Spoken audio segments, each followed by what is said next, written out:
Hi, this is Heidi Caswell here again with WordPress 101 for Boomers, and I am working on the tutorial here for Weaver. We're just seeing some of the basic things that you can do with the Weaver, which is a very cool free WordPress theme. And I'm going to show you a few more things, and we may go back to it later. This is the one I'm using on this site right now. I'm in the Weaver's options, and I clicked on Advanced Options. One thing a lot of people like, well, what do I do with this? If they want something else in the copyright besides the copyright notice, then you can type something there, and that will show up instead. I'm okay with that. Some people don't want that probably powered by WordPress.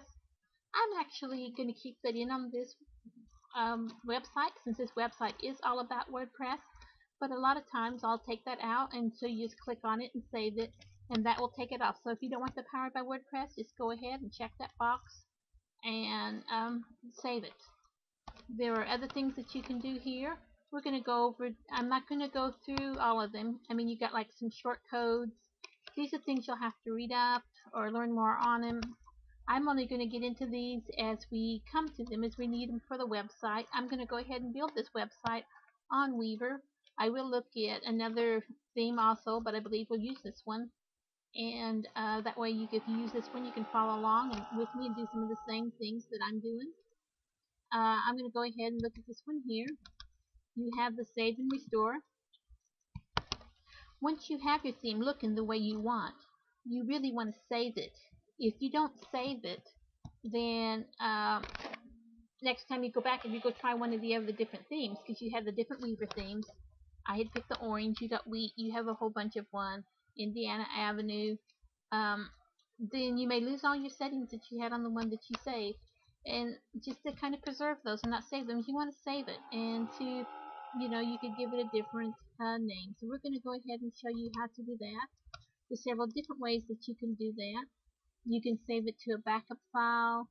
You can use a saved theme. I think I'm going to go ahead and use the saved theme.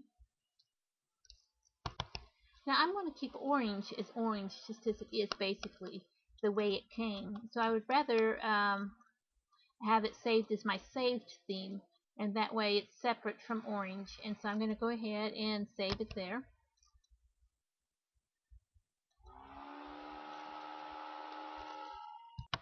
So if you look up at the front, we are now in my save theme. That is the one that we are using instead of orange, and that way if the orange settings are changed, they can always go back to the default.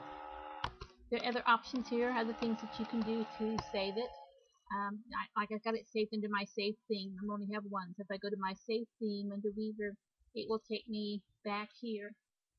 Weaver also has a plus, an upgrade, a premium Weaver. It's got more features on it. I've not checked into it, so I can't really tell you more about it. But if you want to check out Weaver Plus, you're free to do so. And a lot of your things you'll find in WordPress. You got different programmers. They freely make these things and give it to us to use. There's nothing wrong with clicking on a donate button on any parts that you really like. If you have some extra cash you'd like to give to them, to encourage them and say thanks for the hard work you've done. Anyway, enjoy Weaver. Have fun with it. It's a cool theme, and we can possibly show you some more things. I'm going to be using Weaver, so when I make some changes, you'll see that I'm making them inside Weaver. Have fun.